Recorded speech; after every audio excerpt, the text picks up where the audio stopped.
Hello hi नमस्कार। मेरा नाम आशुतोष कुमार और आप देख रहे हैं R&D विद आशुतोष। आपका स्वागत है एक बार फिर हमारे इस बैच में जिसका नाम है टॉनिक बैच। इसका उद्देश्य यह है कि आपके जीके के प्रश्नों को बेहतर से बेहतरीन किया जाए। इसमें आपको सभी नए महत्वपूर्ण प्रश्नों को देखने को मिलेगा और केवल 10 मिनट में ये सब सारे के सारे प्रश्न हम कर रहे होंगे। ये हर रोज सोमवार से शुक्रवार सुबह 10 बजे होता है। तो अगर आप नए हैं तो इस पूरे चैनल को आप सब्सक्राइब कर सकते हैं, जिससे कि आपको हर नोटिफिकेशन मिलने पाए। तो चलिए शुरू करते हैं अपने पहले प्रश्न से। और हमारा पहला प्रश्न है, हवा महल किस शहर में स्थित है? और आपका ऑप्शन है ए दिल्ली, बी जयपुर, सी गुजरात या डी आगरा। और आप इसका उत्तर दे रहे होंगे जी हाँ, बी जयपुर। हमारा दूसरा प्रश्न है, अजी लुमू लोक नृत्य निम्नलिखित में से किस राज्य में संबंधित है? और आपका ऑप्शन है ए असम, बी त्रिपुरा, सी मणिपुर या डी अरुणाचल प्रदेश। और आप इसका उत्तर दे रहे होंगे डी अरुणाचल प्रदेश। हमारा तीसरा प्रश्न है, डैश एक विलक्षण कला के उच्च बिंदु का प्रतिनिधित्व करता है जिसने चालुक्य वंश के तहत 7वीं और 8वीं शताब्दी में एक सामंजस्यपूर्ण और दक्षिणी भारत का हासिल किया। और आपका उत्तर है ए कोची, बी पटकल, सी कोनार या डी भीमबेटका। और आप इसका उत्तर दे रहे होंगे बी पटकल। हमारा चौथा प्रश्न है, डैश सूफी भक्ति संगीत का एक रूप है जिसकी उत्पत्ति भारतीय उपमहाद्वीप में हुई थी। और आप इसका उत्तर दे रहे होंगे ए कव्वाली, बी तीज गीत, सी बसंत गीत या डी कजरी। और आप इसका उत्तर क्या है? जी हाँ, ए कव्वाली। हमारा पांचवा प्रश्न है, लवणी किसका लोक नृत्य है? और आप इसका उत्तर दे रहे होंगे। और आपके ऑप्शन है ए महाराष्ट्र, बी राजस्थान, सी गुजरात या डी बिहार। और इसका उत्तर होगा ए महाराष्ट्र। हमारा छठा प्रश्न है, हिंदू कैलेंडर के अनुसार हम होली का त्योहार किस दिन मनाते हैं? और आपके ऑप्शन है पूर्णिमा के एक दिन बाद, बी अमावस्या का दिन, सी पूर्णिमा से एक दिन पहले या डी पूर्णिमा का दिन। और इसका उत्तर है डी पूर्णिमा का दिन। हमारा सातवां प्रश्न है, महामहम उत्सव हर 12 साल में एक बार डैश में मनाया जाता है। और आपका ऑप्शन है ए गोवा, बी तमिलनाडु, सी बिहार या डी नागालैंड। और इसका उत्तर होगा बी तमिलनाडु। अगर आपको त्योहार के बारे में कुछ भी जानना है या उत्सव के बारे में जानना है तो आप हमारे प्लेलिस्ट को जाकर देख सकते हैं, जिसमें हम लोग ने सारे के सारे फेस्टिवल को कवर किया है। हमारा आठवां प्रश्न है, छठ पूजा भारत का प्रसिद्ध पारंपरिक त्योहार निम्नलिखित में से किस देवता को समर्पित है? और आपके ऑप्शन है ए चंद्रमा, बी भगवान ब्रह्मा, सी सूरज या डी भगवान शिव। और आप इसका उत्तर क्या दे रहे होंगे? सी सूरज। ठीक है। अगर आपसे पूछा जाए छठ पूजा कहाँ मनाया जाता है तो पटना से इसका उदय हुआ था। नौवा प्रश्न है, लठमार होली डैश में मनाई जाती है? और आपके ऑप्शन है ए वाराणसी, बी अयोध्या, सी स्वारिका, डी बरसाना और नंदगांव। और आप उसका उत्तर दे रहे होंगे डी बरसाना और नंदगांव। हमारा 10वां प्रश्न है, अश्वघोष राजा के दरबार में एक कवि थे डैश। और आपके ऑप्शन है ए कनिष्क, बी चंद्रगुप्त मौर्य, सी हर्षवर्धन या डी अशोक। और आप इसका उत्तर दे रहे होंगे ए कनिष्क। ठीक है। 11वां प्रश्न है, हड़प्पा स्थल रंगपुर वर्तमान भारत के डैश राज्य में स्थित है? और आपका ऑप्शन है ए हरियाणा, बी राजस्थान, सी गुजरात या डी हिमाचल प्रदेश। और आप इसका उत्तर क्या दे रहे होंगे? जी हाँ, सी गुजरात। अगर आपसे पूछा जाए कि लोथल कहाँ पे है तो आप इसका कमेंट करके जरूर बताएं कि लोथल अभी प्रेजेंट में कहाँ कौन से स्टेट में है। 12वां प्रश्न है, डैश को एशिया की रोशनी के नाम से भी जाना जाता है? और आपके ऑप्शन है ए रूमी, बी बुद्ध, सी गांधी या डी स्वामी विवेकानंद। और आप इसका उत्तर क्या दे रहे होंगे? जी हाँ, बी बुद्ध।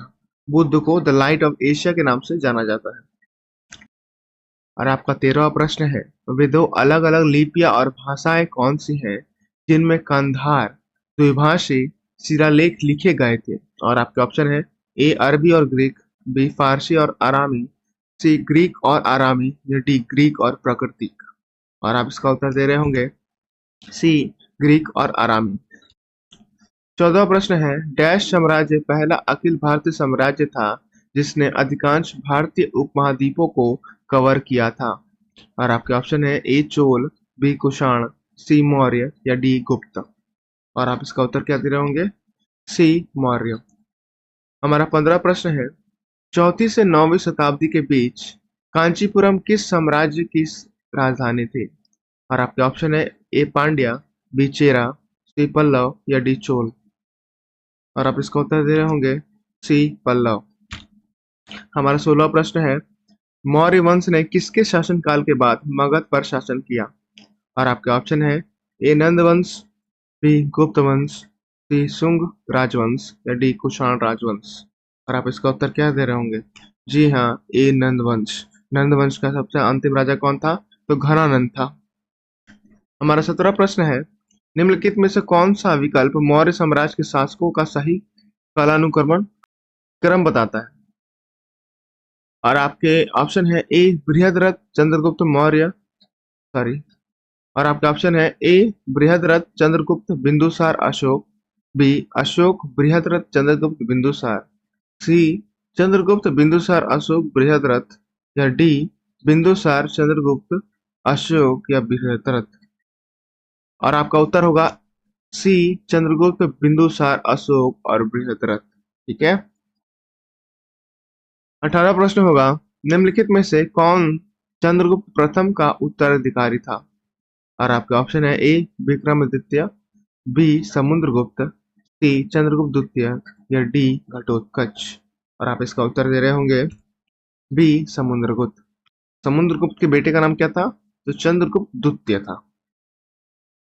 19वां प्रश्न है, डैश जंत्रिक या जात्रिका क्षत्रिय वंश के मुखिया का पुत्र था? और आपके ऑप्शन है ए गौतम बुद्ध, बी ऋषभनाथ, सी वर्धमान महावीर या डी पार्श्वनाथ। और आप इसका उत्तर दे रहे होंगे वर्धमान महावीर। ठीक है।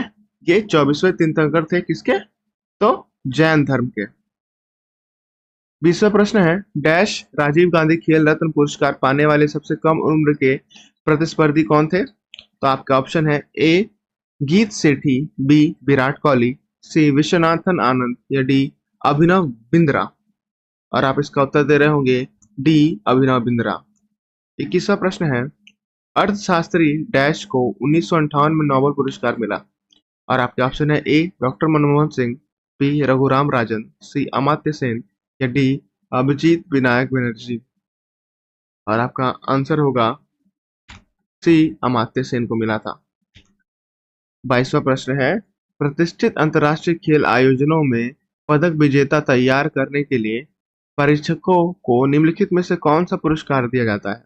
और आपके ऑप्शन है ए ध्यानचंद पुरस्कार, बी द्रोणाचार्य पुरस्कार, सी राजीव गांधी खेल रत्न पुरस्कार या डी अर्जुन पुरस्कार। और आप इसका आंसर दे रहे होंगे बी द्रोणाचार्य पुरस्कार। ठीक है, ये गुरुओं को मिलता है। और आपका 23वां प्रश्न है, डैश युद्ध के दौरान वीरता के विशिष्ट कार्य प्रदर्शित करने के लिए सर्वोच्च सैन्य अलंकरण पुरस्कार है? और आपके ऑप्शन है ए महावीर चक्र, बी सेना पदक, सी परमवीर चक्र या डी शौर्य चक्र। और आप इसका उत्तर दे रहे होंगे सी परमवीर चक्र। 24वां प्रश्न है, ज्ञानपीठ पुरस्कार पहली बार किस वर्ष दिया गया था? और आपके ऑप्शन है ए 1957, बी 1965, सी 1961 या डी 1963। और आप इसका उत्तर दे रहे होंगे बी 1965। हमारा 25वां प्रश्न है, निम्नलिखित में से कौन भारत के सर्वोच्च नागरिक सम्मान भारत रत्न से सम्मानित होने वाले पहले संगीतकार था? और आपके ऑप्शन है ए B M Bal Murali Krishnan, B Lata Mangeshkar, C M S Subbulakshmi या डी पंडित भीमसेन गुरुराज जोशी। और आप इसका उत्तर दे रहे होंगे एम एस सुब्बलक्ष्मी। ठीक है। चलिए, इसी के साथ हमारा पूरा का पूरा सेशन यहीं पे खत्म हो गया।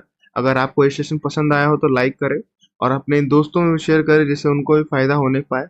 इस पूरे के पूरे जीके जीएस का वीडियो नंबर 10 था। अगर इससे पहले आपने 9 वीडियो नहीं देखा तो जाके उसे आप देख सकते हैं। उसमें भी बहुत ही महत्वपूर्ण प्रश्न जो आपके एग्जाम के लिए रिलेवेंट होंगे वो दिया गया है।